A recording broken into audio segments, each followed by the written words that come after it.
चीज़ बताइए, मान के चलिए किसी के पास 1000 रुपये पर महीने इन्वेस्ट करने को है, हाँ। तो किन किन कॉइन्स में उसको इन्वेस्ट करना चाहिए? 1000 रुपये को डिस्ट्रीब्यूट करिए आप। ग्रेट। आपको क्या लगता है कि जो नए इन्वेस्टर हैं जो क्रिप्टो में पैसा डालते हैं, लॉस कर जाते हैं, क्या बड़ी गलती करते हैं जिसकी वजह से लॉस कर जाते हैं? मेरे लाइफ का सबसे बड़ा रिग्रेट क्या रहा है, मैंने कुछ बिटकॉइंस को 6000 से $8000 के बीच में बेचा था। अच्छा, राइट। कितने पे लिया था आपने? वही $2000 के आसपास। अच्छा, जब वो सबसे हाँ, तो डाउन। हमें लगा कि बेच देते हैं, राइट। और वो बेचने के बाद आज तक कंप्लीट रिकॉर्ड है $8000 $6000 तो आया ही नहीं। अभी आपकी पर्सनल होल्डिंग कितनी है? अभी जो हमने इन्वेस्टमेंट किया था वो लैक्स में किया था, बट आज के डेट में अगर आप देखोगे तो मल्टीपल करोड़ में है। क्योंकि आप अगर एक एनालाइज करो, हमने $2000 के आसपास बिटकॉइन बाई किए, राइट। सो आज के डेट में, आज कीमत बता रहा हूँ, $1,10,000 चल रही है। हाँ, इसको बुक करता हूँ प्रॉफिट, क्योंकि अभी भी मुझे लगता है, इवन अभी तो जस्ट स्टार्ट हो रही है जर्नी, अभी तो ग्लोबल एडॉप्शन होना बाकी है। अभी तो जस्ट इंडिया, अमेरिका जैसी और भी कंट्री जिसमें इन्वॉल्व हो रही हैं। अभी तो ग्रोथ बाकी, मुझे कॉन्फिडेंस भी है, इसलिए अभी हम सेल नहीं कर रहे हैं। विद इन 6 आवर्स के अंदर हमारे पास साइन अप्स आने स्टार्ट हो गए और एक दिन के अंदर 25,000 से ज़्यादा रजिस्ट्रेशन आए। तो ये कैसे हुआ था? क्या लगता है जो अल्ट कॉइन्स है, इथेरियम, सोलाना और भी जो कॉइन्स हैं, टॉप कॉइन्स जो आप बता रहे हैं, तो ये बिटकॉइन को टक्कर दे सकते हैं या बिटकॉइन राजा ही रहेगा? बिटकॉइन तो राजा है। आम आदमी जो अभी लोग वीडियो देख रहे हैं या फिर स्टार्ट करने का सोच रहे हैं कि क्रिप्टो में हम कुछ इन्वेस्ट करेंगे या ट्रेड करेंगे, तो क्या वो 3 तरीके होंगे जिससे आम आदमी भी वेल्थ बनाने का सोच सकता है क्रिप्टो से? तो हमने अभी स्कोप की बात कर ली, पॉजिटिव चीज़ों की बात कर ली। अगर आपको तो पता ही होगा कि जैसे वजीरेक्स का जो स्कैम हुआ था, FTX इतना बड़ा एक्सचेंज, उसने स्कैम किया था।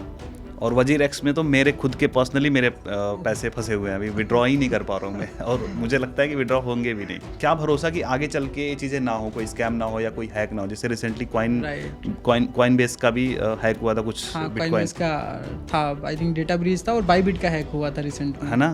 तो ये सब चीज़ें हो रही हैं इतने बड़े बड़े एक्सचेंजेस के साथ में, तो आप कैसे सिक्योर हैं या फिर लोग कैसे ट्रस्ट करेंगे कि भाई पता चले हमने SIP करी 20-30 साल, जब पैसे लेने की बारी आई उसी समय एक्सचेंज हैक हो गया या फिर गवर्नमेंट ने बैन कर दिया, तो फिर क्या करेंगे? तो लोग ये भी मानते हैं कि क्रिप्टो का यूज़ इन सब चीज़ों में भी किया जा रहा है, फिरौती के लिए या गलत चीज़ों के लिए, फंड करने के लिए इसका यूज़ किया जाए ताकि कोई ट्रेस ना कर पाए, है ना। तो इस पे क्या कहना चाहेंगे? इस पे मैं ये बोलना चाहूँगा कि ये जैसे अपने इंडिया में जो फैंटेसी ऐप्स जो चलते हैं, टीम बनाओ पैसे बनाओ, तो इनको रेगुलेट करने से अच्छा था कि क्रिप्टो को रेगुलेट करते। क्या लगता है आपको? आई थिंक मेरे हिसाब से करना चाहिए था क्रिप्टो को रेगुलेट।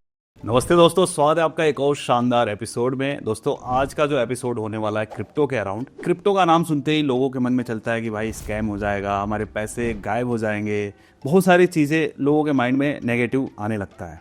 तो आज हम आपको मिलवाने वाले हैं जिन गेस्ट से, वो है उमेश जी, जो सन क्रिप्टो के फाउंडर है और कहा जाता है कि भाई इंडिया के सबसे यंगेस्ट क्रिप्टो कंपनी के फाउंडर हैं। तो स्वागत है उमेश जी हमारे कुटिया में। थैंक यू सतीश भाई, हमें यहाँ इनवाइट करने के लिए। और आज उम्मीद है कि बहुत सारे डाउट्स जो आपके ऑडियंस, इवन और भी जितने लोग हैं, उनके जो भी डाउट्स हैं रिलेटेड क्रिप्टो करेंसी, वो सारे क्लियर होने वाले हैं। बिल्कुल। अभी जैसे कैमरा जब चालू नहीं था तभी मैंने आपसे पूछा था सर आपकी एज क्या होगी, क्योंकि आप दिखने में बहुत ही यंग हो, तो आपने बताया था 27, है ना। राइट। तो इतनी कम एज में आपने इतना बड़ा बीड़ा उठाया है, सन क्रिप्टो आपने बनाया है, तो कैसे शुरुआत हुई थी आपकी जर्नी, क्रिप्टो में कैसे आए थे? राइट। सो सतीश भाई, ये बात है जब मैं कॉलेज टाइम पे था, right. College first year I think था। उसी के टाइम हमारे एक फ्रेंड्स थे, मतलब कई सारे क्लोज फ्रेंड्स होते हैं। सो उसमें से one of the Amrendra Chauhan करके थे, उन्होंने मुझे क्रिप्टो करेंसी बिटकॉइंस के बारे में बताया, क्योंकि वो पर्सन काफ़ी ज़्यादा बिजी रहते थे ऑनलाइन चीज़ों में कि क्या चल रहा है मार्केट में, ओवरऑल मतलब दुनियादारी की चीज़ें उनको पता रहती थी। तो उसने बताया ऐसी ऐसी चीज़ें हैं, आप कर सकते हो, बट आपको ही पता है कि उस टाइम पे कोई सीरियस लेता कहाँ है। आप अगर कॉलेज के फ्रेंड लोग नहीं ले रहे, नहीं लेते हैं। आप कॉलेज में किसी को बताओ पैसे बचा लो, इन्वेस्ट कर लो, ये कर लो, तो नहीं समझ में आती वो चीज़ें, ओवर द टाइम समझ में आती है। तो उस टाइम हमने भी इसको इग्नोर किया, एंड इसके बाद में कॉलेज से मैं बैकआउट किया ड्यू टू फाइनेंशियल रीजंस। इसके बाद हमने जॉब स्टार्ट की। उस टाइम पे सैलरी आई थिंक 16 के आसपास हमने जॉब स्टार्ट की थी। सो उसमें हमें सैलरी मिलती थी 5 to 6,000। ओके। कॉलेज किस टाइम पे कर रहे थे आप? 15 में। मैं 16 में पास आउट हुआ था। ओह अच्छा। आप क्या कर रहे थे ग्रेजुएशन में? ग्रेजुएशन में नॉर्मली BA चल रहा था, और उसके साथ साथ हमारी तैयारी चल रही थी कुछ गवर्नमेंट साइड से। अच्छा। इसके बाद में समझ में आया चीज़ें ड्यू टू फाइनेंशियल रीजन नहीं, अभी पैसे पे जाना चाहिए, कैसे हम बना सकते हैं, कैसे कर सकते हैं, वो चीज़ें फिर हमने सर्च किया। एंड फर्स्टली सबका जैसे होता है, सभी एक जॉब ही मिलती है इनिशियल में, कोई बिजनेस बड़ा नहीं करा करता, सबसे पहले उनको जॉब में इन्वॉल्व होना पड़ता है। तो हम भी जॉब में 2-3 साल इन्वॉल्व रहे, लेकिन इस बीच में ना जो क्रिप्टो करेंसी का उतार चढ़ाव था वो मुझे काफ़ी मोटिवेट कर रहा था, बट पैसे थे नहीं तो हम इतनी ज़्यादा इन्वॉल्वमेंट उसमें हो नहीं पाए। बट जब 2015 के आसपास जब उस फ्रेंड ने हमें बताया था, उसमें बिटकॉइन की कीमत थी $200, और उसने मुझे ये भी बताया कि ये लॉन्च हुआ था 2009 में, 2010 से इसकी ट्रेडिंग शुरू हुई है जहाँ पे लोग खरीद बेच सकते हैं। 2010 में जब बात हुई थी इसकी, बता रहा था प्राइसिंग, तो वो $0.50 के आसपास थी। ओके। और 2015 में आ गई $200। तो एक तो ये जर्नी रही कि काफ़ी ज़्यादा ग्रोथ मिला वहाँ से, और फिर भी वो चीज़ें हम कर नहीं पाए ड्यू टू फाइनेंशियल रीजन। फिर उसके बाद में हमने जॉब के बाद फिर मैं फिटनेस लाइन में गया। हमने कुछ फिटनेस के कुछ प्रोडक्ट्स को ई कॉमर्स वे से, जैसे कि आज आप फ्लिपकार्ट देख रहे हो, इवन हेल्थ कार्ड आज के डेट में काफ़ी फेमस है। सो हमने ट्राई किया लाइक हेल्थ कार्ड बनाने का, और हमने काफ़ी उस पर एफर्ट्स भी किया। तभी हमारी जो मुलाकात हुई थी उसी बीच में, क्योंकि आईटी से रिलेटेड काम था, हमारे को फाउंडर प्रमोद जी के साथ मुलाकात हुई। एंड देन हम लोग काफ़ी क्लोज फ्रेंड हो गए। एंड इसके बाद जब काफ़ी क्लोज फ्रेंड्स हो जाते हैं तो हर कोई अपनी इन्फॉर्मेशन, पर्सनल चीज़ें भी शेयर करता है। देन प्रमोद जी ने मुझे बताया कि वो बिटकॉइन इन्वेस्टेड हैं जब एक बिटकॉइन की कीमत थी $25,000। ओके। सो तब से वो बिटकॉइन में इन्वेस्टेड है, तो $300 के आसपास। राइट। सो वही उसी के टाइम के आसपास की बात है। तो ये भी हमें काफ़ी एक्साइटेड किया। एंड देन हम लोग काफ़ी क्लोज हो गए और हम लोग फाइंड आउट कर रहे थे कि हम क्या कर सकते हैं इसमें। बट 2018 के आसपास जब आरबीआई का बैन आया, पूरे मार्केट में मतलब अफरा तफरी का माहौल हो जाता है, क्योंकि जितने भी इन्वेस्टर थे बड़े बड़े फंड्स होल्ड कर रहे थे। आरबीआई का बैन इम्पोज होना मतलब बहुत बड़ी चीज़ थी उस समय, और फिर लोगों के माइंड में चला जाएगा इलीगल है, राइट। तभी तो बैन हुआ, आरबीआई ने तभी तो बैन लगाया। सो ये केस चला कोर्ट में, एंड 2020 मार्च का मंथ था। फिर सुप्रीम कोर्ट में ये केस गया और सुप्रीम कोर्ट ने इस केस को खारिज कर दिया। एंड बोला गवर्नमेंट, इवन जो आरबीआई बैन लगाया था उसको खारिज करते हुए सुप्रीम कोर्ट ने बोला कि आप इसमें बिजनेस कर सकते हो, ट्रांजैक्शंस कर सकते हो, बैंकों को एक अलग इंस्ट्रक्शंस फॉलो करने होंगे अगर आपको लगता है कोई रिस्की है तो, राइट। उसके बाद हमें एक अपॉर्चुनिटीज मिली यार, अभी तो मतलब सुप्रीम कोर्ट ने तो बैन खारिज कर दिया आरबीआई का, अब हमें एक बार एक अच्छा मौका मिलता है ना कि हम लोगों के लिए कुछ कर सकते हैं। बट उस समय प्रॉब्लम ये थी कि जब भी कोई बाई करता था, जैसे कई सारे प्लेटफॉर्म्स चलते थे वहाँ पे, आज अगर आपको कुछ भी चीज़ खरीदना है, लाइक बिटकॉइन खरीदना है, तो आज आप पे करोगे तो आपको वो बिटकॉइन की डिलीवरी 24 घंटे बाद मिलेगी। क्योंकि जब भी आप पे कर रहे हो पैसे, वो जो भी प्लेटफॉर्म है वो टाइम ले रहा है पैसे को आपको वैलेट में क्रेडिट करने में, फिर आप बिटकॉइन बाई कर रहे हो, फिर बायर सेलर, वो बहुत सारी कॉम्प्लिकेटेड चीज़ें थी। तो हम लोगों ने डिसाइड किया कि हम इसको बहुत ईजी बनाते हैं, राइट, कि कैसे हम इसको ईजी बना सकते हैं। तभी हमने अपने को फाउंडर मिस्टर प्रमोद जी के साथ हमने स्टार्ट की ये जर्नी, और 2021 की बात है, फिर तभी से हमारी ये जर्नी स्टार्ट हुई है। और मेरी अगर जो इन्वेस्टमेंट की बात करें तो 2018 के आसपास जब आरबीआई बैन लगाया था, उस टाइम पे इथेरियम की कीमत आई थी $90 एंड बिटकॉइन की कीमत अराउंड $2000 के आसपास आई थी। सो हमने डाउन हो गया था, बिल्कुल डाउन हुआ था। उससे पहले काफ़ी अच्छी कीमत चल रही थी, आई थिंक अराउंड $10,000 to $12,000 चल रही थी, बट वो $2,000 पे आ गए। सो वहाँ पे हमने एक हैवी इन्वेस्टमेंट किया था। हैवी मतलब जितना हमारे पास नीचे आ गया था, तब नीचे आ गया था, क्योंकि इस बीच में हमने काफ़ी उतार चढ़ाव देखे थे। एक जर्नी जब आप मॉनिटर करते हैं कि बिटकॉइन आधे $1 से स्टार्ट हुआ, 15 में $200 आया, राइट, इसके बाद में फिर 18 तक बहुत ऊपर गया, बैन होने के बाद फिर नीचे आ गया। सो एक होता है ना कि लोग सोचते होंगे बैन के बाद कौन लगाता है, तो आरबीआई ने बैन कर दिया तो आपको कैसे भरोसा था कि यार ये राइट आगे इसका यूज कर सकता हूँ मैं। इसकी जब और भी चीज़ें आप देखोगे, जो ग्लोबली चीज़ें चल रही थी, राइट, कई सारी कंट्रीज थी जो इसको बहुत पॉजिटिव वे में ले रही थी, और हमने इस चीज़ को एज अ रिस्क तौर पे लिया था कि ठीक है हम लगाते हैं, क्योंकि ऑलरेडी जब किसी भी चीज़ की कीमत इतनी डाउन आ चुकी है, जब आप देख रहे हो कि बहुत हायर से बहुत नीचे आ चुकी है, आज नहीं तो कल इसका कुछ तो आउटकम्स होगा, और आउटकम्स आने में टाइम लगेगा, और उस बीच में इसकी प्राइस तो डेफिनेटली एक बार तो पंप करेगी। तो हम ऐसा नहीं सोच के लगाए थे कि उसको हम लॉन्ग टर्म में रखना है, राइट। फिर वो शॉर्ट टर्म का हमारा एक गेम था, बट धीरे धीरे एनालाइज हुआ, जैसे ही बैन हटा प्राइस शूट की और काफ़ी तेज़ी से मतलब ओवरऑल प्राइस भागने लगी।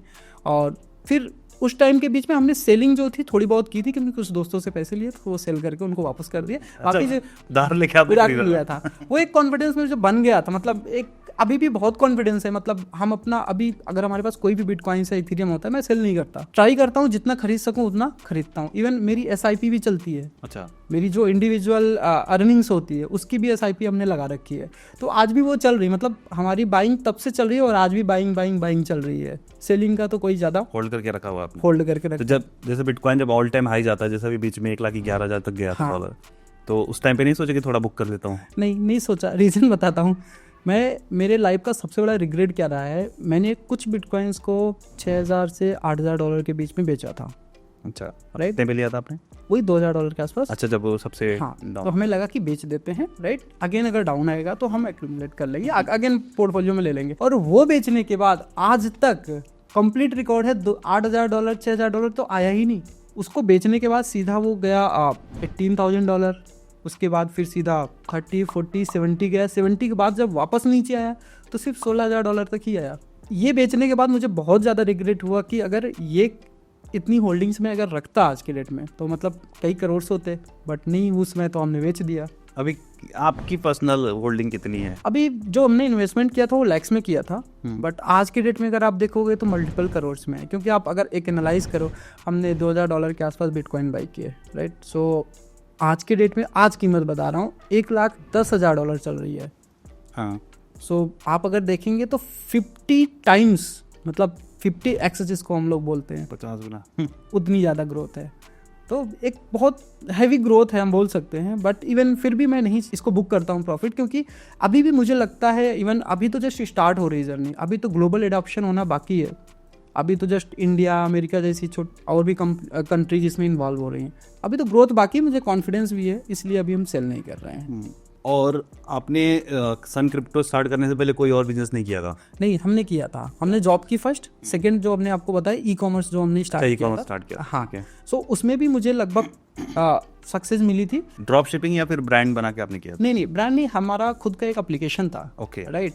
जो कि जैसे आप हेल्थ कार्ड देखते हैं तो सारे सप्लीमेंट को हेल्थ कार्ड लिस्ट कर लेता है। जैसे आज फ्लिपकार्ट पे आपको कुछ बाई करना है तो आप ऑनलाइन ऑर्डर कर सकते हो, वैसे ही हमारा था, जिससे कि ऑनलाइन ऑर्डर्स किए जा सकते थे, लोग कर सकते थे ऑर्डर। जितने भी हेल्थ सप्लीमेंट ब्रांड थे हम ट्राई कर रहे थे सबके साथ टाई अप करके अपने उस ई कॉमर्स प्लेटफॉर्म पे लिस्ट करने का। इसके साथ साथ हमने जिम्स की भी कई सारी ब्रांचेस ओपन की थी उसमें। अच्छा। बट वहाँ से मुझे वो फील नहीं आ रहा था। मतलब एक होता है ना, ग्रोथ आपको चाहिए और आप काफ़ी डेडिकेशन के साथ काम करना चाह रहे हो, तो वो चीज़ें नहीं हो रही थी। तो फिर जो हमारे फ्रेंड्स थे, हमारे साथ इन्वॉल्व थे उस बिजनेस में, हमने उनको हैंडओवर किया। एंड इसके बाद में फिर प्रमोद जी के साथ में हमने सन क्रिप्टो स्टार्ट किया। और सन क्रिप्टो में हमें कब शुरू किया था? ये 2021 जुलाई का मंथ था। ठीक है। और हमने जब भी हमने प्ले स्टोर पर एप्लीकेशन लाइव किया, विद इन 6 आवर्स के अंदर हमारे पास साइन अप्स आने स्टार्ट हो गए और एक दिन के अंदर 25,000 से ज़्यादा रजिस्ट्रेशन आए। तो ये कैसे हुआ था? ये बेसिकली कुछ हमने प्रोग्राम रन किए थे, रेफर एंड अर्न टाइप के, जिससे कि क्या क्रिप्टो कम्युनिटी काफ़ी ज़्यादा इस चीज़ को पुश कर रही थी। ये तो हो गया रेफर एंड अर्न। अब आने के बाद लोग हमारे यहाँ पे ट्रेड भी करने लगे, क्योंकि उनको इंटरफेस हमने इतना अच्छा बना के दिया था कि आप 2 क्लिक्स में बिटकॉइन बाई कर सकते हो। ज़्यादा कुछ टेंशन लेने की ज़रूरत नहीं है। आपके पास अकाउंट में पैसे हैं, आप डिपॉजिट करो और 2 ही क्लिक्स में आपको बाई कर सकते हैं बिटकॉइंस और सेल कर सकते हैं। और पहले कॉम्प्लिकेटेड चीज़ें थी। हमने क्या किया था कि आप जब भी बिटकॉइन बाई कर रहे हो तो वो बाई हो गया। अब आप सेल कर रहे हो तो सेल करने में, जैसे आप आज स्टॉक्स को सेल करते हो तो डिलीवरी 2 दिन बाद होती है, पूरे पैसे 2 दिन बाद आपको मिलते हैं। अभी तो कुछ तो रूल आया, कुछ परसेंटेज अभी कुछ परसेंट आ जाता है, बाकी बाद में आता है। और क्रिप्टो में हमने ऐसा किया था कि आज अगर आप सेल किए तो विद इन 5 to 10 सेकंड्स के अंदर वो पेमेंट्स आपके बैंक अकाउंट में। अरे वाह। तो ये लोगों को काफी अच्छा लगा। तो बैक एंड में क्या आपका जो एक्सचेंज है क्रिप्टो एक्सचेंज सन क्रिप्टो, ये क्या करता है? जैसे अगर मैं बाई कर रहा हूँ तो बैकएंड में क्या चीज़ें चल रही हैं? बैकएंड में ये चलता है, जैसे आज आपको कोई भी चीज़ बाई करनी है तो कोई भी चीज़ जो ट्रेड होती है उसमें 2 लोग होते हैं, एक तो बायर, एक तो सेलर।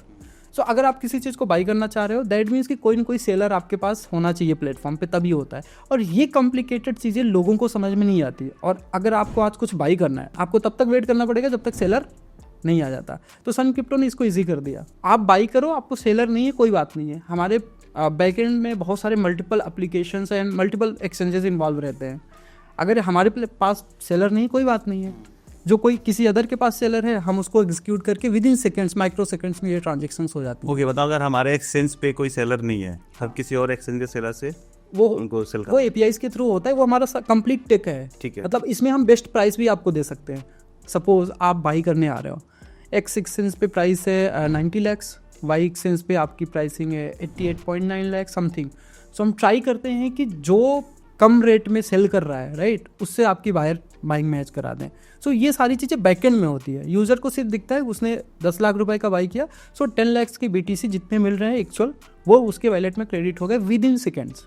और ये सारी ट्रांजेक्शन हमारी बैकएंड्स में हो जाते हैं। तो एक चीज़ बताइए, आपने इतनी यंग एज में क्रिप्टो को समझ लिया, ये कैसे वर्क करती है, कैसे इसमें मैं बड़ा पैसा बना सकता हूँ, फिर आपने एक प्लेटफॉर्म भी बना दिया, एक्सचेंज बना दिया। लोगों को थोड़ा सा समझाइए कि भाई क्रिप्टो करेंसी क्या होती है, ब्लॉकचेन क्या होता है, बिटकॉइन क्या चीज़ है, वैल्यू कैसे होल्ड करता है, इसको लोग एसेट के तौर पे कैसे मानते हैं। तो थोड़ा सा समझाइए इसको सिंपल देखो एकदम सबसे पहले ब्लॉकचेन्स की बात करते हैं, क्योंकि अगर ब्लॉकचेन्स नहीं है तो क्रिप्टो करेंसी की इतनी ज़्यादा एडॉप्शंस, वैल्यू और सिक्योरिटी नहीं है।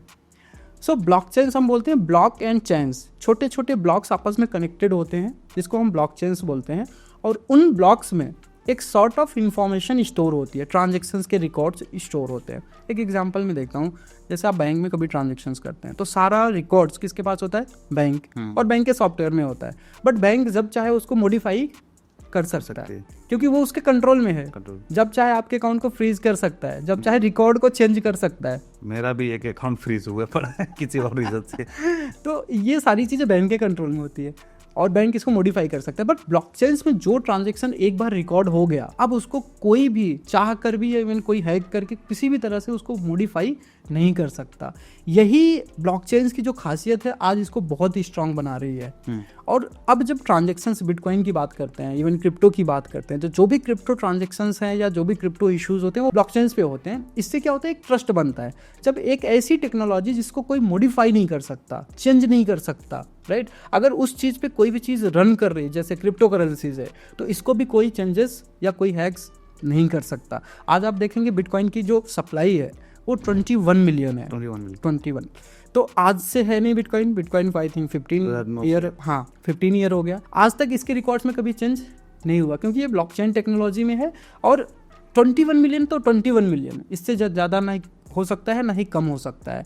तो बेसिकली दोनों एक हिसाब से कंबाइन होके काम करते हैं। आज अगर ब्लॉकचेन टेक्नोलॉजी को हटा दो, अब क्रिप्टो करेंसी को नॉर्मल अगर आप बना दो कि किसी अदर टेक्नोलॉजी पे आप डिप्लॉय करो, राइट, जैसे आज के डेट में बैंकिंग चैनल्स हो गए, इवन और भी बहुत सारे चैनल्स हैं, राइट, सो वहाँ पे इसकी वैल्यू नहीं होगी।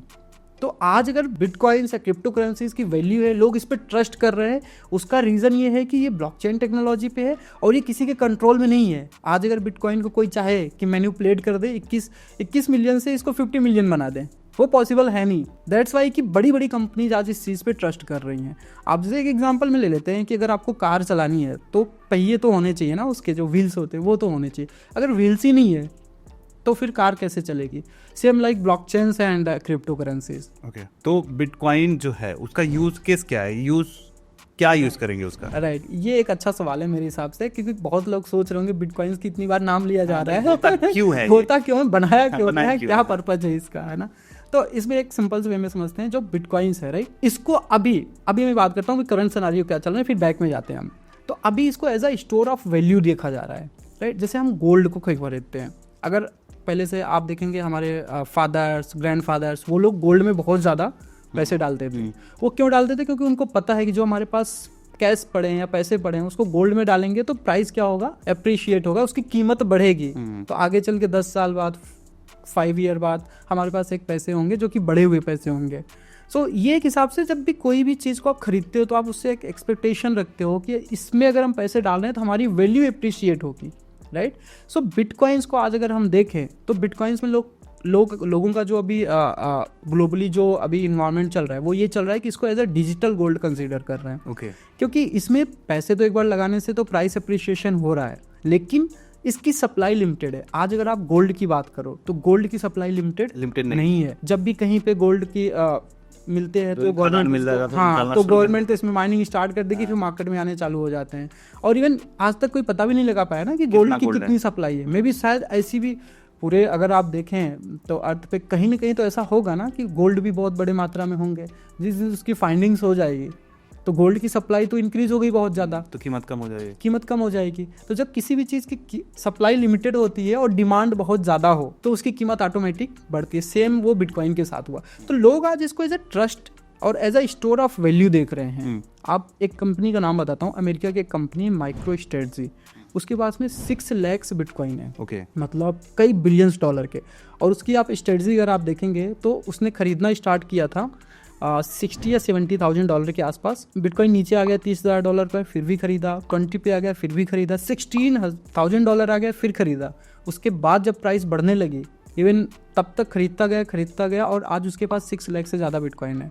और इतनी बड़ी कंपनी है, मतलब अमेरिका की एक बहुत बड़ी कंपनी है, आप माइकल सेलर उनका नाम है जो उनके फाउंडर्स हैं। सो वो इतनी बड़ी मात्रा में आज इन्वेस्टमेंट किया उन्होंने। उनकी कंपनी जितने 2-5 सालों में प्रॉफिट नहीं बनाई थी, उससे कई गुना ज़्यादा प्रॉफिट वो बिटकॉइन से भी बना चुके हैं। और यही इसी को देखते हुए आप अमेरिका में देखो, अभी रिसेंट में एक डेवलपमेंट हुआ है अमेरिका में कि आप के पास अगर कंपनी में पैसे हैं, कैश पेमेंट पड़े हुए हैं, तो आप उस पैसे से बिटकॉइन खरीद के होल्ड कर सकते हो। जैसे आज अगर किसी कंपनी के पास बहुत ज़्यादा पैसे तो क्या करती है, रियल इस्टेट में डालती है, गोल्ड खरीदती है और बहुत सारी एसेट्स प्रॉपर्टीज़ बनाती है। सो उसी तरह से आप बिटकॉइन में भी इन्वेस्टमेंट कर सकते हो। ये अमेरिका में हो चुका है।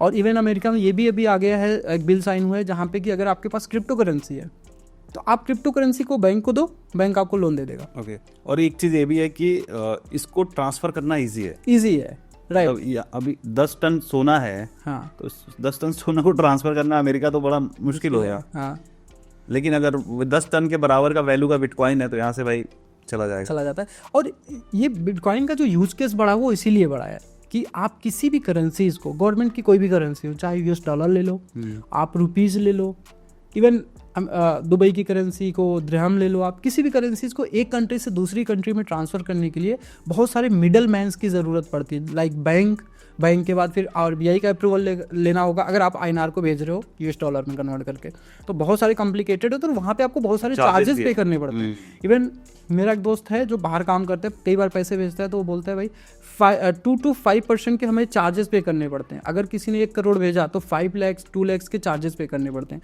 बट अगर आज वही बिटकॉइन के थ्रू करना है तो आप इंडिया में बैठ के कहीं पे भी पैसे भेज सकते हो, विद इन सेकेंड्स वो पैसे उसको रिसीव हो जाएंगे और बिना किसी मिडल मैन। तो मतलब ये इसका जो पर्पज़ है और इसका जो एडॉप्शन बढ़ा है वो इसलिए बढ़ा है क्योंकि ये पीयर टू पीयर ट्रांजेक्शंस को सपोर्ट करता है। मिडलमैन को हटा दिया, मिडलमैन को पूरी तरह से रिप्लेस कर दिया। और अब बात आती है, जब मिडलमैन नहीं है तो ट्रस्ट कैसे है? ट्रस्ट है वो ब्लॉकचेन की टेक्नोलॉजी कि अगर हम किसी को भेज रहे हैं तो मिडल मैन है नहीं और उसको मिलेगा ही मिलेगा। इसलिए इसका यूज केस धीरे धीरे काफ़ी तेजी से बढ़ा हुआ है। आज के डेट में तो अभी काफ़ी तेजी से इसका यूज केस बढ़ रहा है। अभी हम बात कर रहे हैं सिर्फ बिटकॉइन की, राइट। क्रिप्टो करेंसीज तो बहुत सारी है, तो सबसे ज़्यादा ही जो वैल्यू है बिटकॉइन ही क्यों होल्ड कर रहा है? जैसे इथेरियम है, सेकंड नंबर का कॉइन है ना, जो उसका मार्केट कैप इसके बाद है, उसके बाद और भी जो छोटे छोटे कॉइन्स हैं, तो बहुत बड़ा गैप देखने को मिलता है। आज के डेट में 2,500 के आसपास में इथेरियम ट्रेड कर रहा है, राइट, और बिटकॉइन 1,08,000 के आसपास ट्रेड कर रहा है। तो इतना बड़ा डिफरेंस है और ये सेकंड नंबर पे है। आप इसके बारे में क्या सोचते हो, डिफरेंस क्यों है और बाकी के कॉइन्स इतना वैल्यू क्यों नहीं होल्ड कर पा रहे? ओके, जो बिटकॉइंस है, राइट, ये सबसे पहले मार्केट में आया और इसके 10 साल बाद, आप बोल लो लगभग 10 में आया था, इवन 17-18 मतलब 7 से 8 साल बाद ये इथेरियम्स एंड अदर करेंसीज आई हैं। सो बिटकॉइंस का एक अलग लेवल है। लेवल मतलब कि आप इसको पीयर टू पीयर ट्रांजेक्शन्स के लिए यूज़ करते हैं, राइट। इसको आप स्टोर ऑफ वैल्यू देख सकते हैं।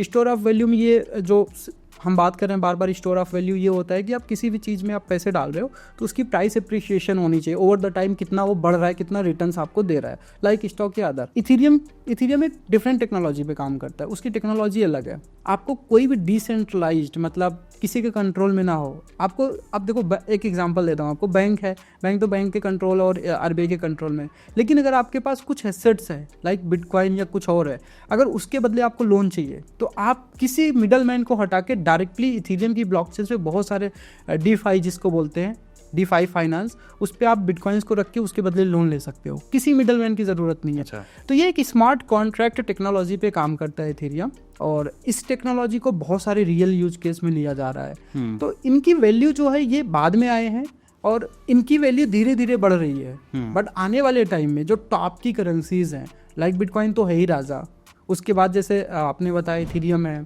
सोलाना है, इवन XRP है, तो इन सब की भी कीमत काफ़ी बड़ी है। अगर आप शुरू से देखो इनकी लॉन्चिंग प्राइस से, तो इथेरियम की मुझे एग्जैक्ट याद नहीं कितना है, बट आज के डेट में लास्ट टाइम वो गया था $4,800। हाँ, अभी जिस हिसाब से बिटकॉइन ऊपर गया, इथेरियम अभी नहीं गया है। तो बट धीरे धीरे करके अप्रिशिएट हो रहा है। लाइक आज अगर किसी स्टॉक्स की प्राइस तब बढ़ती है जब स्टॉक्स के बैकएंड कंपनीज या मैनेजमेंट काफ़ी अच्छा काम कर रही हो, कंपनी प्रॉफिट बना रही हो।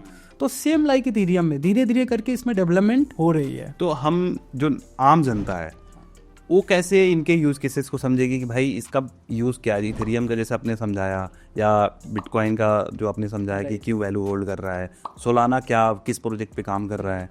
तो अभी इंडिया का भी कोई कॉइन है पॉलीगन वगैरह, हाँ, तो ये सब इसके बारे में हमें और अच्छे से जानना है तो लोग कैसे पता लगाएंगे? देखो, अगर आप क्रिप्टो के बारे में डीप डाइव अगर आपको सर्च करना है कि अबाउट बिटकॉइन कैसे काम कर रहा है, बिटकॉइन की क्या एल्गोरिथम है, इथेरियम एंड ऑल की, सबसे पहले ना आपको धीरे धीरे स्टेप बाय स्टेप कई सारी वेबसाइट्स हैं, जैसे कॉइन मार्केट कैफ है, इस पर आप जा सकते हो, और इवन आप गूगल से भी पूछ सकते हो, इवन आजकल तो GPT आ गया है, वहाँ से भी आप पूछ सकते हो। बहुत सारी इन्फॉर्मेशन अवेलेबल है कि आज अगर इथेरियम इस प्राइस पे है, राइट, तो प्राइस प्रेडिक्शन क्या हो सकती है इसकी, और इसकी टेक्नोलॉजी क्या है। इवन ऐसा भी नहीं है कि सिर्फ इथेरियम या सोलाना सिर्फ ऐसे चल रहे हैं, इनकी बहुत बड़े यूज केस हैं। अगर हम आपको रियल यूज केस बताएं इथेरियम के 2-3 यूज केस, तो इथेरियम को BMW की जो ग्रुप्स है ना, BMW ग्रुप्स, वो यूज़ कर रहा है सप्लाई चेन मैनेजमेंट के लिए। कि कितनी सप्लाई आ रही, कितनी जा रही। अब ये यूज़ क्यों होता है, आप सोचो जनरली यूज़ क्यों होता है, क्योंकि इसके रिकॉर्ड्स को कोई चेंज नहीं कर सकता। तो BMW को भी पता है कि ओवरऑल जो भी चीज़ें इसमें जा रही हैं वो ओके हैं, कोई चेंजेस नहीं हो सकते हैं, जितने टोटल सप्लाई चेन मैनेजमेंट की जो चीज़ें होती हैं वो प्रॉपर हो रही हैं। इसके बाद आज के डेट में आप देखो तो जो एसेट्स है, जैसे रियल इस्टेट हो गई ना, तो रियल इस्टेट को टोकनाइज करके इथेरियम की टेक्नोलॉजी या इथेरियम की जैसे और भी लेयर 2 जैसे पॉलीगॉन है, इसके थ्रू इसको ट्रेडिंग में लाया जा रहा है। आज अगर आप देखोगे तो आपको एक प्रॉपर्टी सेल करनी है या बाई करनी है, तो उसमें ब्रोकर आएगा, रजिस्ट्रार आएगा, रजिस्ट्री करेगा, इवन बहुत सारे मिडल मैन इन्वॉल्व होते हैं। लेकिन इस चीज़ को धीरे धीरे करके रिप्लेस करके डायरेक्टली ब्लॉकचेन के थ्रू कनेक्ट किया जा रहा है, और इसके बाद भी फ्रॉड हो जाते हैं। इसके बाद भी फ्रॉड होते हैं। पता चलता है एक ही मकान या एक ही लैंड कितने लोगों के नाम पे रजिस्टर्ड है, और जो बायर है, अगेन जो बायर, इसमें गवर्नमेंट इन्वॉल्व है फिर भी होता है, और जो बायर है उसको वेरीफाई भी नहीं कर सकता कि, क्योंकि बहुत बार ऐसा हो जाता है, वकील लाओ फिर भी गलत हो जाते हैं। तो ये सारी चीज़ें जो है ना कॉम्प्लिकेटेड, इन सब चीज़ों को रिप्लेस किया जा रहा है धीरे धीरे टेक्नोलॉजी के थ्रू। तो ऐसे बहुत सारे हजारों रियल यूज केस हैं। तो लोग अगर सोचते हैं कि प्राइस क्यों बढ़ेगी, इथेरियम क्यों लूँ, तो ऐसे बहुत सारे हजारों एग्जांपल्स पड़े हुए हैं। क्या लगता है जो अल्ट कॉइन्स है, इथेरियम, सोलाना और भी जो कॉइन्स है, टॉप कॉइन्स जो आप बता रहे हैं, तो ये बिटकॉइन को टक्कर दे सकते हैं या बिटकॉइन राजा ही रहेगा? बिटकॉइन तो राजा है, आई थिंक, जहाँ तक अभी तक मैं समझ पाया हूँ और जितनी भी मैंने स्टडी की है इनके बारे में, तो बिटकॉइन है। और इथेरियम एंड अदर चीज़ें जो हैं उनके साथ, जैसे राजा के साथ सेनापति होता है, सो वो चीज़ें हैं, मंत्री वगैरह। हाँ। और जो अभी के प्राइस से अच्छा आगे चल के वैल्यू तो होल्ड करेंगे अभी जो प्राइस चल रहा है इथेरियम, सोलाना वगैरह का। ओके सर, एक चीज मेरे को बताइए, अभी बहुत सारे मीम कॉइन भी बहुत पॉपुलर है, डॉज कॉइन और भी शिबा, पेपे, तो इन पे आपका क्या टेक है? लोग इनके चक्कर में भी पड़ जाते हैं, इसमें पंप एंड डंप बहुत ज्यादा होता है, तो ये भी कुछ वैल्यू होल्ड कर दे या फिर ऐसे ही बनाए गए? मेम कॉइन्स में ना अगर आपको इन्वेस्टमेंट, मतलब हर कोई तो ये देखता है कि मेम कॉइन्स इतना % से इतना बढ़ गया, मतलब लोग तो प्रॉफिट देखते हैं कि इतने पे लॉन्च हुआ था, ये इतनी प्राइस पे चला गया, तो ये एक हाइप होती है। मैं इसको 2 पार्ट में क्लियर करता हूँ। फर्स्ट, अगर आप इन्वेस्टमेंट के तौर पे देख रहे हो, मतलब आपका प्लान है 5 to 10 ईयर इन्वेस्टमेंट करना है, जिसको आपको एक अच्छी रिटर्न चाहिए, तो आप टॉप की करेंसीज में जाओ, बिटकॉइन, इथेरियम, सोलाना, लाइक इस पे जाओ। अगर आप मेम कॉइन्स में ट्रेड देख रहे हो, तो मेम कॉइन्स का जो शॉर्ट टर्म आप देखो, मेम कॉइन्स, जितने भी मेम कॉइन्स आए हैं सबका एक ड्यूरेशन रहा है, टाइम ड्यूरेशन रहा है, कि जब भी कोई आता है हाइप बनाता है, लगभग 5 to 6 मंथ खूब अच्छा चलता है, उसके बाद धीरे धीरे करके डाउनफॉल आ जाता है। तो मेम कॉइन्स में जो एक्सपर्ट्स हैं, कुछ लोग हैं, मतलब मेम कॉइन्स में अगर आप देखोगे तो ओनली 2 to 5% लोग ही पैसे बना पाते हैं, बाकी सब लॉस होते हैं। रीज़न उसका बताता हूँ कि जो 2 to 5% है वो प्रो है, उनको पता है कि कब कौन सा मेम कॉइन लॉन्च हुआ और उसके पीछे कौन सी टीम है। ये सारी चीज़ें टूल्स के थ्रू मिल जाती, बहुत सारे टूल्स हैं जहाँ पे आप पता कर सकते हो। तो वो इनिशियल लेवल में एंट्री कर गए, जब हाइप आई तो वो बेच के निकल गए। लेकिन नॉर्मल जो ऑडियंस होती है वो क्या करती है कि जब हाइप आती है तब वो जाके एंट्री करती है। सो यहाँ पे लोगों को नुकसान काफ़ी ज़्यादा हो जाता है। तो अगर मेम कॉइन्स में ट्रेड करना है तो कर सकते हैं लोग, बट उसको एज अ लॉन्ग टर्म मत देखें कि आज अगर कई लोग को ये बोलते हैं, मैं आपको बताता हूँ, एक मेरा फ्रेंड था, वो कॉल करके मेरे को बोल रहा है, भाई मैंने ना एक शिबा कॉइन लिया था, मेरे पास 10 करोड़ कॉइन है, अगर इसकी कीमत 1 रुपये चली गई तो मेरे पास तो 10 करोड़ हो जाएंगे।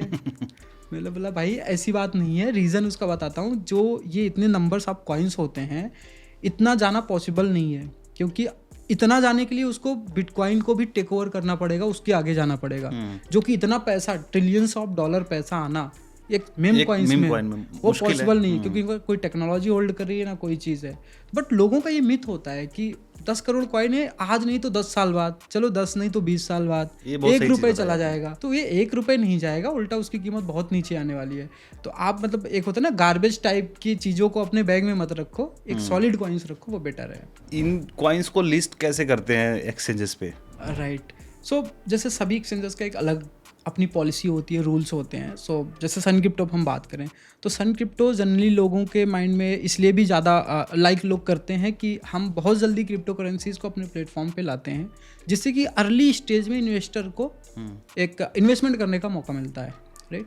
सो इसके लिए हमारे पास सेट ऑफ चेकलिस्ट है कि फाउंडर्स कौन है, कितनी परसेंटेज सप्लाई किसके पास है। जैसे आप देखेंगे अगर किसी भी कॉइन की अगर 50% से ज़्यादा सप्लाई 2-3 लोग होल्ड कर रहे हैं, दैट मीन्स कि उस कॉइन को इजीली मैनिपुलेट कर सकते हैं। तो ये बहुत सारे चेकलिस्ट हैं जिसको हम चेक करने के बाद में एक्सचेंजेस पे लिस्ट करते हैं। और ऐसा भी नहीं कि हर कोई कॉइन उठा के लिस्ट कर लिए। एक तो ये हो गई, एक सेकेंड होती कम्युनिटी की डिमांड। कई बार ऐसा होता है कि कोई मेम कॉइन्स बहुत ज़्यादा हाइप में चल रहा है। और पहली बार ट्रेड कैसे स्टार्ट हुआ होगा बिटकॉइन में? जैसे आपने बताया कि इसको एक्सचेंज पे लाया गया, तो पहली बार कैसे हुआ होगा? कौन से एक्सचेंज पे लाया या इनेबल कैसे किया? देखो मैं आपको एक फैक्ट्स बताता हूँ जो जनरली मैं पॉडकास्ट में कई लोगों के साथ डिस्कस करता हूँ। ये एक ऐसी चीज़ है जो कि लोग सरप्राइज होते हैं। एक पर्सन था, उसका नाम एक्चुअली मैं स्किप कर रहा हूँ। तो उन्होंने सबसे पहले एक पिज़्ज़ा बाई करने के लिए, एक पिज़्ज़ा के लिए 10,000 बिटकॉइन किसी को पे किया था। सो आज अगर आप देखोगे तो पूरी दुनिया का वो सबसे महंगा पिज़्ज़ा है, क्योंकि आज एक बिटकॉइन की कीमत 1 करोड़ है। तो 10,000 करोड़ पे किया सिर्फ एक पिज्जा लेने के लिए। 2009 की बात है। तो पहली ट्रेड हम लोग उसी को कंसीडर करते हैं कि चलो किसी के बदले लिया ना, क्योंकि उसको भी कीमत नहीं पता थी, जो ले रहा है उसको भी आई थिंक वो किस पर्पज से लिया वो जाने। बट ये ट्रेड हुई थी। उसके बाद बिटकॉइंस की ट्रेड 2010 में एक्चुअली स्टार्ट हुई है, जब कई सारे एक्सचेंजेस आए थे, उन्होंने इनेबल किया इस चीज़ को कि आप बाइंग और सेलिंग कर सकते हो। तो ये 2010 में एक्चुअली स्टार्ट हुई। जो फर्स्ट ट्रेडिंग प्राइस थी इसकी, राइट, वो $0.5 के आसपास थी बिटकॉइन की जो प्राइस थी। और उससे पहले जो ट्रेड हुई थी 10,000 बिटकॉइंस एक पिज़्ज़ा के लिए, वो तो एक वो चीज़ बन गई कि चलो लोगों को पता नहीं था, लेकिन वो सबसे महंगा पिज़्ज़ा दुनिया का बोला जाता है उसको। तो 2010 से तब से ट्रेडिंग स्टार्ट हुई इसमें। आपने समय रहते काफ़ी सही समय पे बिटकॉइन में पैसे डाले, आपने काफ़ी अच्छा वेल्थ बनाया। आम आदमी जो अभी लोग वीडियो देख रहे हैं, यहाँ पे स्टार्ट करने का सोच रहे हैं कि क्रिप्टो में हम कुछ इन्वेस्ट करेंगे या ट्रेड करेंगे, तो क्या वो 3 तरीके होंगे जिससे आम आदमी भी वेल्थ बनाने का सोच सकता है क्रिप्टो से? क्रिप्टो से वेल्थ बनाने के ना 2-3 तरीके जो आपने बताया, मैं उसी पे डिस्कस करता हूँ। फर्स्ट तरीका है कि आप एज ए इन्वेस्टर या इन्वेस्टिंग के तौर पे आओ, लाइक SIP या इसके तौर पे। जैसे आप अगर आज आपको स्टॉक के बारे में नहीं पता है तो आप क्या करते हो, म्यूचुअल फंड्स में SIP स्टार्ट करते हो, क्योंकि आपको पता है ये 10 से 20 साल बाद हमें एक हैंडसम रिटर्न देके जाती है, राइट। सो इसी तरह से आप क्रिप्टो या बिटकॉइन से, जनरली बिटकॉइन और इथेरियम मैं बोलता हूँ, SIP के पर्पस है, क्योंकि आप 10 से 15 साल का गैप देख रहे हो, तो उस बीच में यही टॉप करेंसीज हैं जो आपको एक अच्छा रिटर्न दे सकती है। बाकी छोटी करेंसीज में आप इस SIP करते हो तो जो कि मेरे हिसाब से वर्थ इट नहीं होगा, तो आप एक SIP के थ्रू कर सकते हो। एक एग्जांपल बताता हूँ, जैसे अभी रिसेंट में मैंने कैलकुलेट ही किया था। अगर आप 1,000 रुपये मंथली SIP करते हो और 20 साल के लिए कर रहे हो, जो आपका कंपाउंडिंग ग्रोथ आता है वो 40% आए। और ये 40% का ग्रोथ बहुत ईजी है। लास्ट टाइम जो पास्ट हिस्ट्री आप देखोगे तो बिटकॉइन का जो कंपाउंडिंग ग्रोथ रहा है वो 70 से 80% के आसपास रहा है। हम इसको 50% डाउन कर दिए, हम उसको कंसीडर कर रहे हैं सिर्फ 40%। कंपाउंडिंग ग्रोथ 40% है और आप 1,000 रुपये ही महीने डाल रहे हो और 20 साल तक आपने डाला, तो आपके पास अराउंड 2 से 3 करोड़ रुपए इजिली होंगे। तो 1,000 रुपये मंथली आज इन्वेस्टमेंट करना मतलब आम आदमी के लिए इतना ज़्यादा इशू नहीं है, बहुत ईजी है। बट अगर आप 10 से 20 साल के गैप में देख रहे हो तो ये एक हैंडसम अमाउंट है कि जो आपको इतने बड़े अमाउंट के साथ में मिल रहा है। और ये इजी है क्योंकि अभी तो एडॉप्शन स्टार्ट हो रही है ना। सही बात। अभी तो अगर कई लोग बोलते हैं बिटकॉइन की कीमत तो $200 थी 15 में, आज तो 1 लाख चल रही है, अब क्या बढ़ेगा, ऑलरेडी बढ़ चुकी है, ओवर हाइप्ड प्राइस है। जबकि ऐसा नहीं है। आपको एक एग्जांपल देता हूँ, गोल्ड लोग जानते होंगे, गोल्ड में जो टोटल पैसा लगा है वो $20 ट्रिलियन लगा है। $20 ट्रिलियन गोल्ड की मार्केट कैप है, इसका 5 ट्रिलियन के आसपास। और बिटकॉइंस की मार्केट, बिटकॉइन की सिर्फ बात कर रहा हूँ, बिटकॉइन की मार्केट कैप है सिर्फ $2 ट्रिलियन। 2 trillion, okay.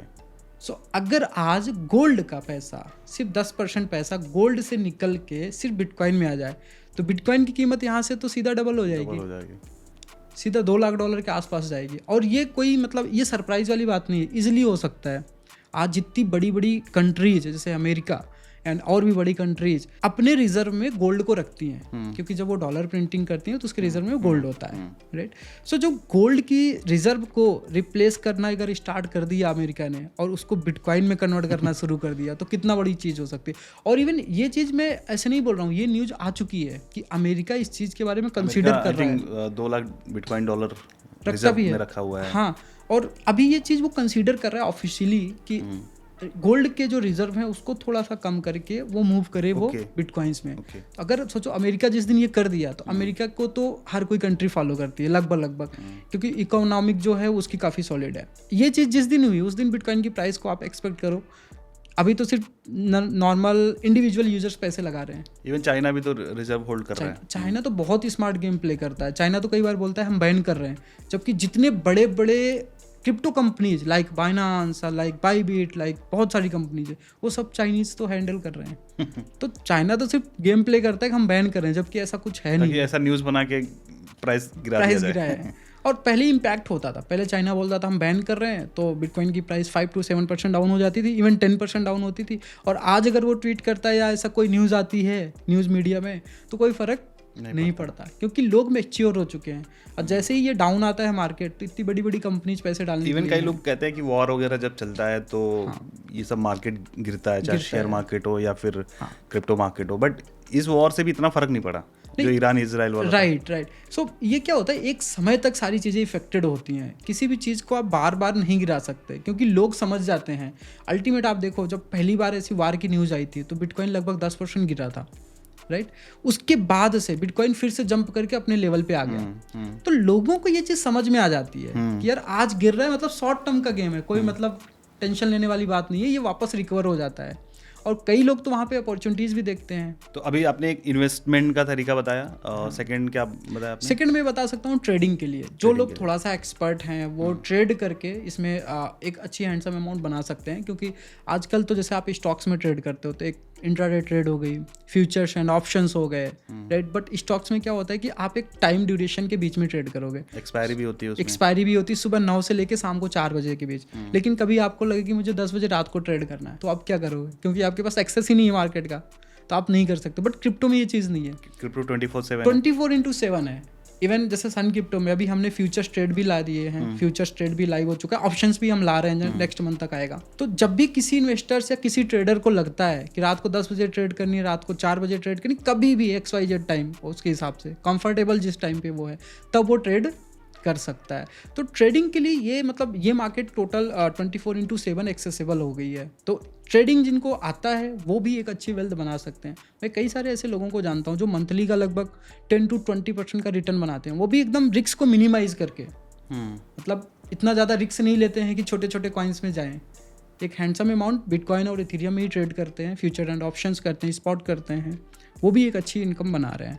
तो एक तो हो गया कि भाई आप इन्वेस्टमेंट कर लो, SIP करो, एक लंबे समय के बाद कर लो, या तो फिर आप ट्रेडिंग कर लो। सेकंड, आपको अगर वेल्थ बनाना है तो कोई ना कोई आप स्टार्टअप कर लो, क्रिप्टो स्टार्टअप। तो वो मेरे हिसाब से बेटर है, क्योंकि क्रिप्टो स्टार्टअप भी अभी तक ऐसा नहीं है कि बहुत सारी अपॉर्चुनिटीज़ चली जा चुकी हैं, ऐसा नहीं है, अभी बहुत सारी अपॉर्चुनिटीज़ है। आज आप देखो, अगर किसी को कुछ बाई करना है, लाइक मैं चाहता हूँ BMW बाई करना है इंडिया में, तो मैं तो रुपीज़ को पे करूँगा। लेकिन अगर किसी के पास क्रिप्टो है तो क्या कर सकता है वो? तो ये भी एक स्टार्टअप ही है ना, कि एक स्टार्टअप आप बनाओ कि आप क्रिप्टो से पूरे, मेरे पास क्रिप्टो दे दो भाई, मैं तुम्हारी गाड़ी खरीदवा दूंगा। एक सिंपल, और ये सारी चीज़ें लीगल है, ऐसा कुछ है नहीं। तो ऐसे बहुत सारे स्टार्टअप्स हैं।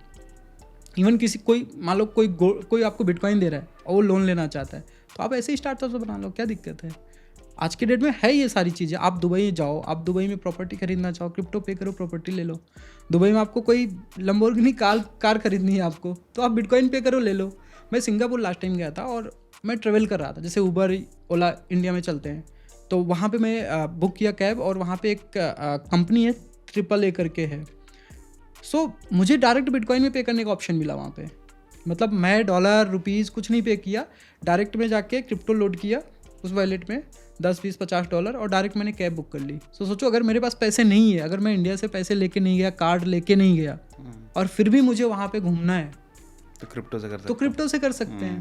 और आज कई सारे ऐसे स्टार्टअप्स कंपनी हैं जो कि अगर आप ट्रेवल्स बुक करते हो ना, आपको सिंगापुर जाना है या आपको स्विट्जरलैंड जाना है, आपको 20 लाख 10 लाख रुपए खर्च हो रहा है, आपके पास पैसे नहीं, कोई बात नहीं है, आप उनको क्रिप्टो पे करो, वो आपकी सारी अरेंजमेंट कर देते हैं। और एक चीज़ ये भी है ना कि अगर आप बाहर की कंट्री में जा रहे हो तो फिर वहाँ की करेंसी एक्सचेंज करानी पड़ती है, वो बहुत ज़्यादा चार्जेस एटीएम से होते हैं। निकालोगे तो चार्जेस ज़्यादा रहते हैं, है ना। हाँ। और इसमें कोई लफड़ा ही नहीं है, इसमें कोई लफड़ा जो नहीं चल होता रहा है उसी रेट पे आपको चीज़ें मिल हो जाएगा। जाएंगी। और इवन आपको ऐसा भी नहीं है कि 0.2 या 1% 2% का कन्वर्जन चार्ज वगैरह कुछ नहीं पे करना है। सिर्फ आप जैसे रुपए पे करके सर्विस लेते हो वैसे आप क्रिप्टो पे करके सर्विस ले रहे हो, दैट्स ऑल। तो ये सारी चीज़ें हैं कि जो 3 तरीके हैं लोग वेल्थ बना सकते हैं मेरे हिसाब से। बाकी और भी मल्टीपल वेज है, बट ये थोड़ा सा मतलब कंफर्टेबल और है। बढ़िया। ये तो हमने अभी स्कोप की बात कर ली, पॉजिटिव चीज़ों की बात कर ली। अगर आपको तो पता ही होगा कि जैसे वजीरेक्स का जो स्कैम हुआ था, FTX इतना बड़ा एक्सचेंज, उसने स्कैम किया था।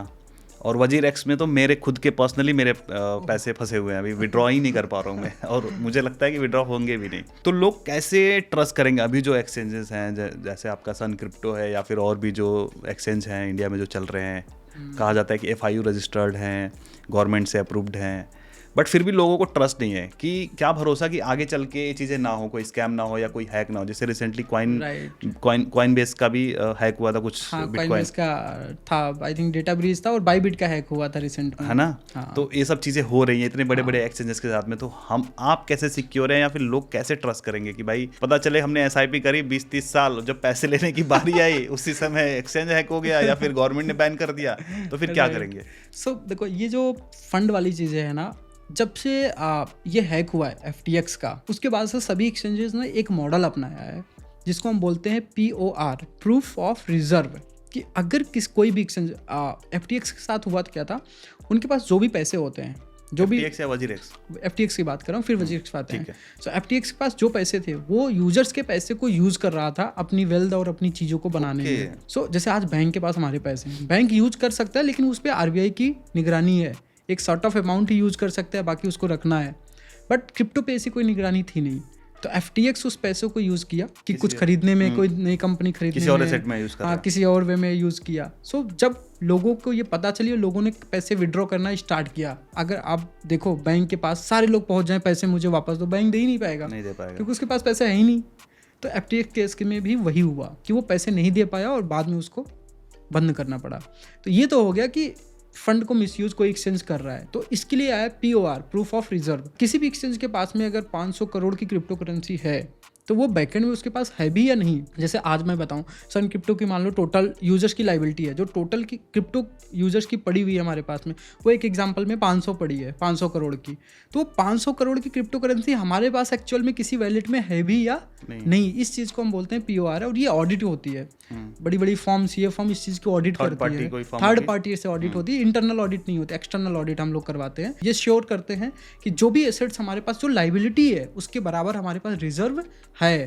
दैट मीन्स अगर कोई भी यूजर आज हमारे पास मान लो 20 लाख यूजर है, तो 20 के 20 लाख आ जाके बोले कि हमारे सारे पैसे वापस दे दो, तो हम एबल हैं देने के लिए, क्योंकि हमारे पास में वो क्रिप्टो करेंसीज पड़ी है, हम उनको दे सकते हैं। लेकिन अगर यही क्रिप्टो करेंसीज नहीं होती तो उस केस में फिर वो लफड़ा हो सकता है। एक तो ये हो गई POR की चीज़ें। अब वजीरेक्स जैसे केस में हैक वाली बात आ जाती है कि अगर क्रिप्टो करेंसी एक्सचेंज के पास पड़ी भी है, सब कुछ ओके है, फिर भी बीच में अगर कोई ऐसा सिक्योरिटी ब्रीच हो गया, वहाँ से क्या, अगर क्रिप्टो करेंसी चोरी हो गई तो क्या सीन है।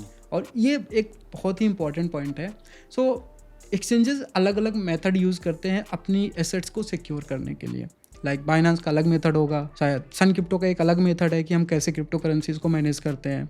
सो अगर हम सन क्रिप्टो की बात करें कि लोग कैसे ट्रस्ट करेंगे ना कि भाई क्रिप्टो करेंसी है भी तो सिक्योर है या नहीं है, तो हम लोग जो सर्विसेज यूज़ करते हैं वो करते हैं लेजर का वॉल्ट सर्विसेज, जिसमें क्रिप्टो करेंसीज को स्टोर की जाती हैं और वो मल्टी सिग वैलेट होते हैं कि कोई एक पर्सन उसको कंट्रोल नहीं कर सकता। एक सिंगल ट्रांजेक्शन्स भी अगर वहाँ से हमें निकालनी है तो वहाँ पे मल्टीपल सिग्नेचर चाहिए होते हैं। सो अगर एक सिग्नेचर कंप्रोमाइज़ हो गया, 2 सिग्नेचर कंप्रोमाइज़ हो गया, तो भी कोई क्रिप्टो करेंसी चोरी नहीं कर सकता, राइट। लेकिन अदर जो केसेस थे लाइक वजीरेक्स, बाइबिट, इसमें भी ये सेम था, बट ये एक अलग टेक्नोलॉजी थी, राइट। जो स्मार्ट कॉन्ट्रैक्ट बनते हैं उसमें सिग्नेचर्स बनते हैं। एक स्मार्ट कॉन्ट्रैक्ट डिप्लॉय किया गया, जैसे मान लो आपने एक अकाउंट खोला, उसमें 4-5 ज्वाइन अकाउंट होल्डर हो गए, अब सबकी साइन लगेगी तब जाके ट्रांजेक्शन निकलेगा। बट अगर वो बैंक की वो सिस्टम है, वो स्मार्ट कॉन्ट्रैक्ट ही कंप्रोमाइज हो जाए तो फिर कुछ नहीं कर सकता, पैसे तो निकल गए। लेकिन अब जो टेक्नोलॉजीज बहुत सारी टेक्नोलॉजीज आ गई हैं जिसमें आपको स्मार्ट कॉन्ट्रैक्ट बनाने की ज़रूरत नहीं होती है। आप मल्टी-सिग वैलेट होता है जिसमें कि एक अलग टेक्नोलॉजी, हम ज़्यादा नहीं जाएंगे टेक्नोलॉजी में, बट ये होता है कि इसमें सेफ जोन होता है, जो जहाँ पे क्रिप्टो करेंसी स्टोर होती है उसकी जो की होती है वो ऑनलाइन नहीं आती है, वो डिवाइस में जाके सिग्नेचर बनता है, कोल्ड वैलेट बेसिकली जिसको हम बोलते हैं, तो वो काफ़ी सिक्योर होता है। इवन बड़े बड़े एक्सचेंजेस भी वो चीज़ यूज़ करते हैं। तो सन क्रिप्टो भी ये इस चीज़ में क्रिप्टो करेंसीज स्टोर करता है लेजर के वर्ल्ड सर्विसेज में, और वो भी इंश्योर है। $120 मिलियन से वो भी इंश्योर है कि अगर लेजर के उसका इंश्योरेंस है कि अगर लेजर के टेक्नोलॉजीज में कुछ प्रॉब्लम्स हो जाती है, लाइक कि वो ब्रीच हो गया कुछ, उसकी वजह से कोई दिक्कत हुई। $120 हमारे एक्सचेंज का है या फिर ओवरऑल? नहीं, जिस वोल्ट में हमने रखा हुआ है उसका है। Okay, right. सो वो कंप्रोमाइज होगा, वो टेक जनरली होता क्या है कि या तो टेक कंप्रोमाइज होता है या तो डिवाइस कंप्रोमाइज होती है। डिवाइस कंप्रोमाइज हो भी जाती है तो एसेट्स नहीं निकल सकती क्योंकि मल्टीपल साइंस है, राइट। लेकिन अगर टेक कंप्रोमाइज हो गया, जिस टेक के थ्रू ये सारी चीज़ें बनाई गई है, तो डिवाइस की ज़रूरत ही नहीं है, वो तो पैसे वैसे निकल जाएंगे।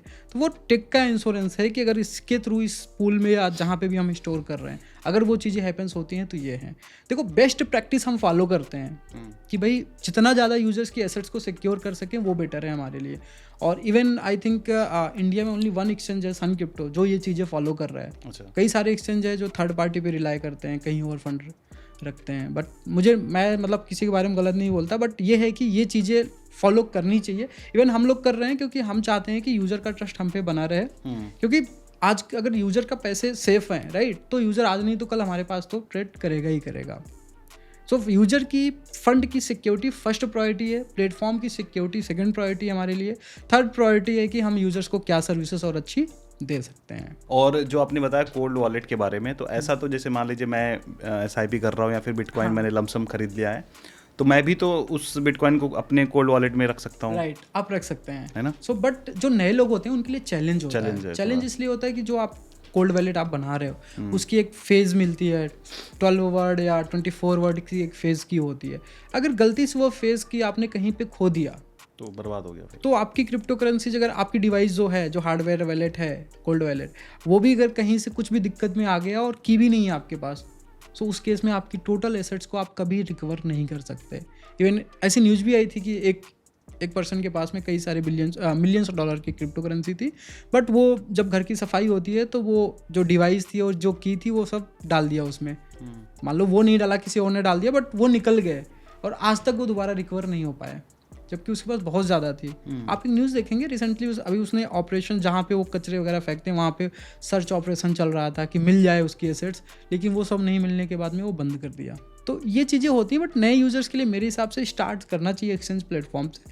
बट ईयर मान लो आपको लगता है 5 साल 4 साल बाद आपको प्रॉपर नॉलेज हो चुकी है कि आप कोल्ड वैलेट भी मैनेज कर सकते हो और चीज़ें समझ रहे हो, तो आप कोई इशू नहीं, एक्सचेंज से विड्रॉ करके अपने कोल्ड वॉलेट के बारे में थोड़ा सा समझाएंगे। इसमें हार्डवेयर भी होता है? हाँ, तो अगर वो हार्डवेयर खराब हो गया तो फिर हम उसको रिकवर नहीं कर सकते? नहीं, तो इसमें मैं बताता हूँ इसमें होता क्या। जब भी आप एक कोल्ड वैलेट मंगवाते हो ऑनलाइन, तो आपको सबसे पहले ट्रस्टेड प्लेटफॉर्म से मंगवाना है।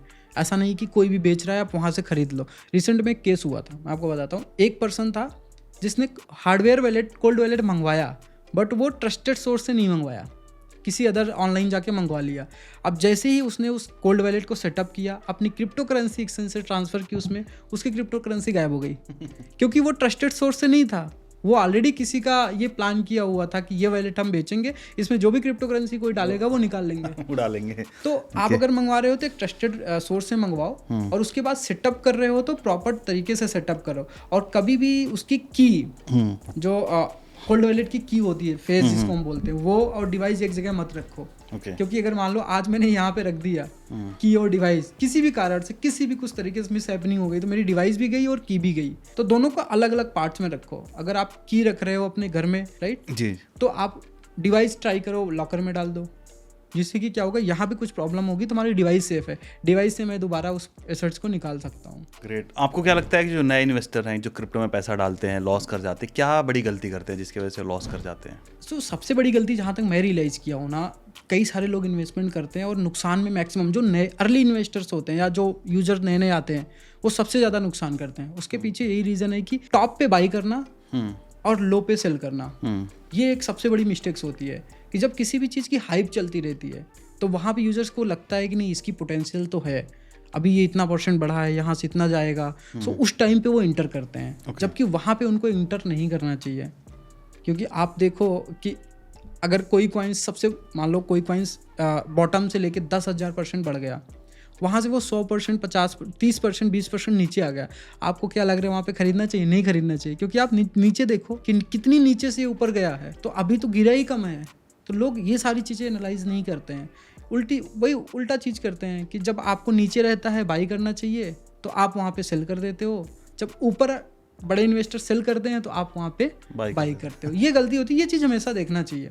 और अगर 2-3 महीने अगर आप इसमें टाइम देते हो तो बहुत इजीली तरीके से चीज़ों को समझ पाओगे ये मोमेंट कैसे होता है और कैसे काम करता है। आप ट्रेडिंग करते हो? पर्सनली अभी तो नहीं कर रहा हूँ, इससे पहले मैं करता था। जिसमें मैं मतलब ये सारे एक्सपीरियंस मुझे वहीं से मिले हैं कि ऐसी चीज़ें होती थी, बट अभी हमें टाइम नहीं मिलता मतलब कि मैं कर पाऊँ, क्योंकि बहुत सारी चीज़ें मैनेज करनी पड़ती हैं इस वजह। बट हाँ, हमारा पर्सनल इन्वेस्टमेंट रहता है क्रिप्टो में, जो कि मैं मॉनिटर भी करता हूँ, कब सेल करना है, कब निकाल लेना है। बट जनरली जैसे मैंने आपको बताया था कि मैं सेलिंग पे ध्यान नहीं देता हूँ, हमेशा बाइंग पे देता हूँ। जैसे अभी बीच में एक न्यूज़ आया था कि सुप्रीम कोर्ट कह रही है गवर्नमेंट ऑफ इंडिया को कि भाई रेगुलेट करो क्रिप्टो को, तो क्या लगता है कि गवर्नमेंट ऑफ इंडिया सोच रही है इसके बारे में, क्रिप्टो को रेगुलेट करने के लिए, या इसके ऊपर कुछ काम कर रही है?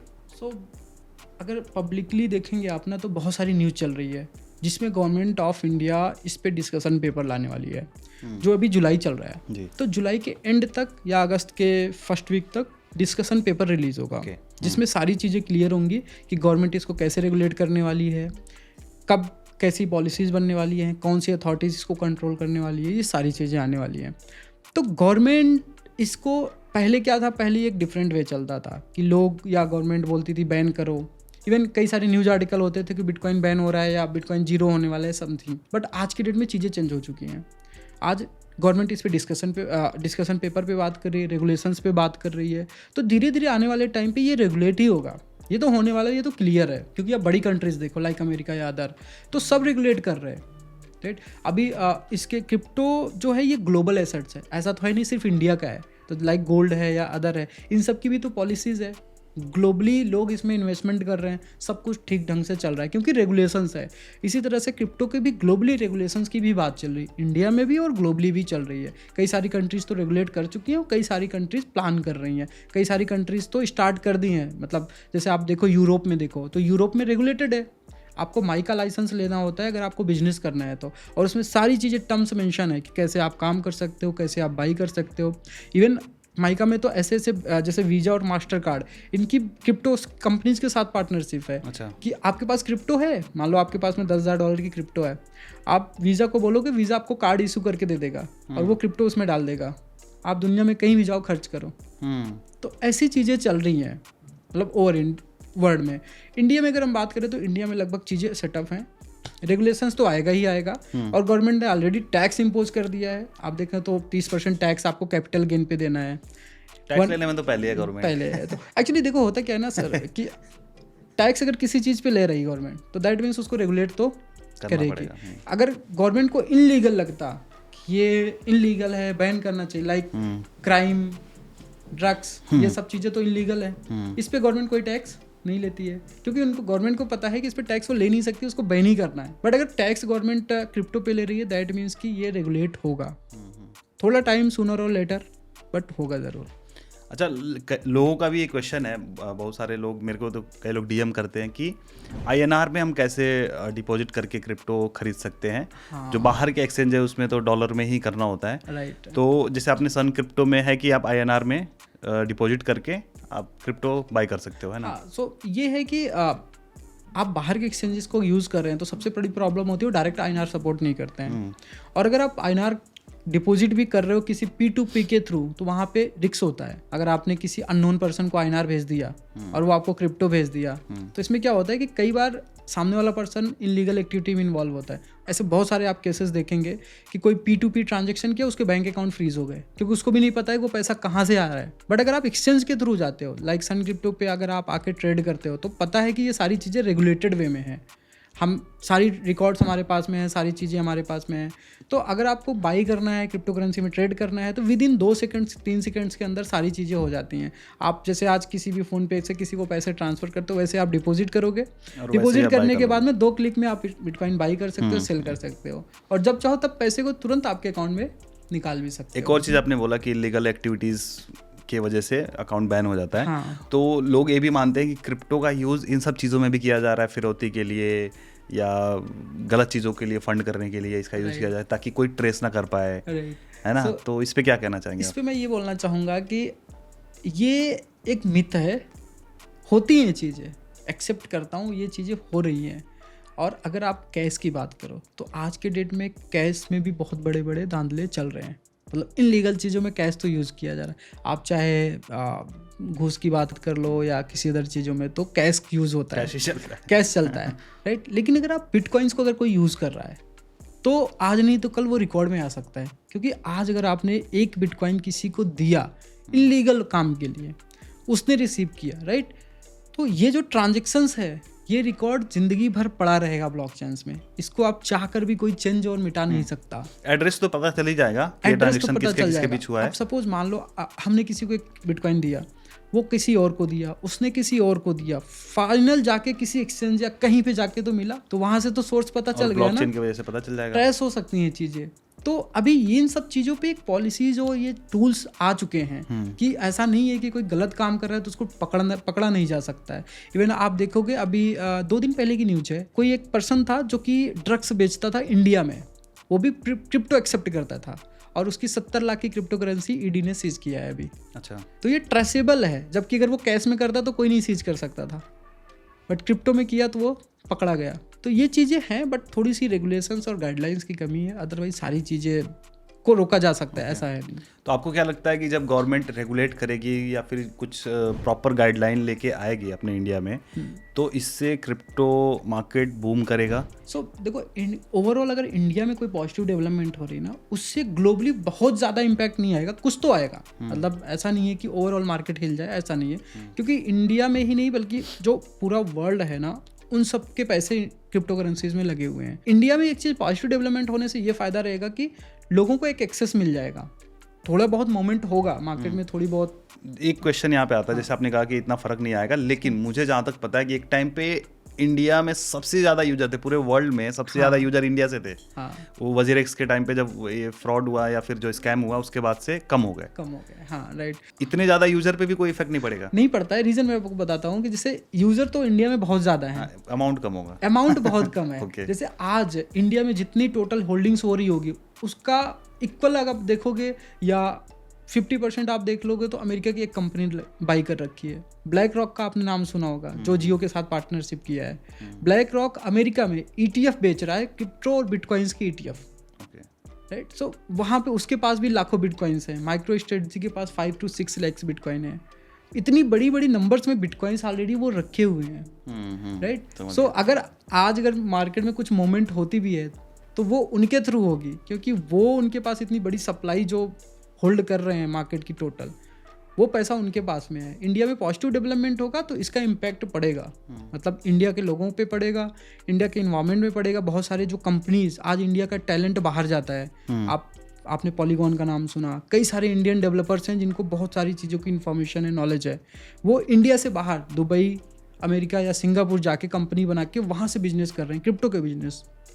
बट अगर इंडिया में ये चीज़ें हो जाएंगी तो कोई बाहर नहीं जाएगा, इंडिया का पैसा इंडिया में रहेगा, उल्टा इंडिया ग्रो करेगा। जैसे अपने इंडिया में जो फैंटेसी ऐप्स जो चलते हैं, टीम बनाओ पैसे बनाओ, तो इनको रेगुलेट करने से अच्छा था कि क्रिप्टो को रेगुलेट करते। क्या लगता है आपको? सो आई थिंक मेरे हिसाब से करना चाहिए था क्रिप्टो को रेगुलेट, क्योंकि क्रिप्टो में फाइनेंशियल्स जो ट्रांजेक्शन्स हैं वो मोमेंट ज़्यादा हो रही है। मतलब अगर इंडिया से पैसा बाहर क्रिप्टो के थ्रू जा रहा है या क्रिप्टो के थ्रू इंडिया में पैसा आ रहा है, तो सबसे पहले गवर्नमेंट की प्रायोरिटी ये होनी चाहिए थी कि इस चीज़ पे एक रेगुलेशंस और गाइडलाइंस लाया जाए ताकि गवर्नमेंट के पास भी रिकॉर्ड रहे कितना पैसा इंडिया से बाहर गया, कितना पैसा बाहर से इंडिया में आया, वो भी क्रिप्टो के थ्रू, राइट। ये मेरे हिसाब से ज़्यादा करना चाहिए, गवर्नमेंट को इस पर रेगुलेशन लाना चाहिए। फैंटेसी में क्या है कि पैसे बाहर नहीं जा रहे हैं, पैसे एक दूसरे में ही हैं। जैसे आज अगर आप टीम बनाते हो 100 रुपये 200 रुपये की, राइट, ऐसे करके करोड़ों लोग बनाते हैं, वो पैसा रुपए में इंडिया में ही है, के पास ही है, राइट। प्रॉपर एक कंपनी है तो जाहिर सी बात है कि वो चीज़ें उन्हीं के पास है। तो ये प्रॉपर अभी इस पर बहुत ज़्यादा कोई टेंशन लेने वाली बात नहीं है, बट इतना है कि लोग इस पर बहुत ज़्यादा पैसे गंवाते भी हैं, क्योंकि हर कोई जीतता नहीं है। करोड़ों लोग तो टीम बनाते हैं, टाइम भी तो वेस्ट होता है, टाइम भी वेस्ट होता है। और आजकल लोगों के पास इतने टाइम भी है ना आप देखोगे Tier 3 सिटीज़ में देखोगे तो लोग क्या करते हैं, जनरली लगे रहते हैं टीम बनाओ कभी तो जीतेंगे, बट ऐसा पॉसिबल नहीं होता। टोटल IPL में आप देखोगे अगर 50 IPL हो रहे हैं तो 50 में से 50 ही लोग बने, मतलब IPL के 50 क्रिकेट मैच हो रहे हैं तो 50 ही तो करोड़पति बनेंगे ना। लेकिन खेलने वाले कितने हैं आप नंबर्स देखोगे तो जितने आज स्टॉक्स क्रिप्टो इनमें नहीं, इससे कई गुना ज़्यादा इन सब में है।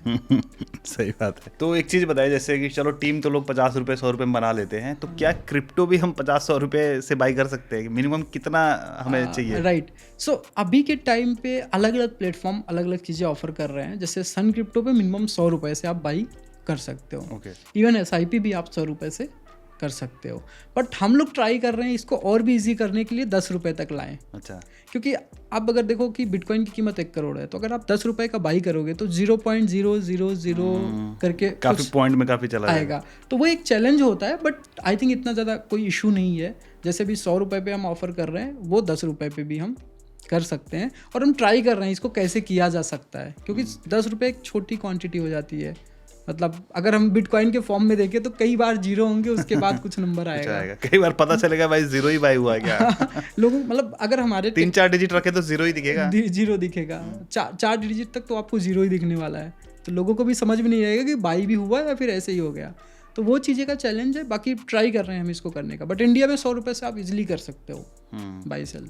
100 रुपये से आप क्रिप्टो में इन्वेस्टमेंट शुरू कर सकते हो भाई। अच्छा, कई लोगों को ये पता होता है बिटकॉइन की कीमत 1 करोड़ है, तो अभी एक बिटकॉइन तो मैं बाई कर नहीं सकता, तो लोग सोचते हैं फिर तो छोड़ देते हैं, जबकि ऐसा नहीं। आज गोल्ड की कीमत है, 1 किलो गोल्ड की कीमत या 10 ग्राम गोल्ड की कीमत 1,05,000 to 6,000 के आसपास है। तो हर कोई थोड़ी ना है कि 10 ग्राम गोल्ड बाई कर रहा है।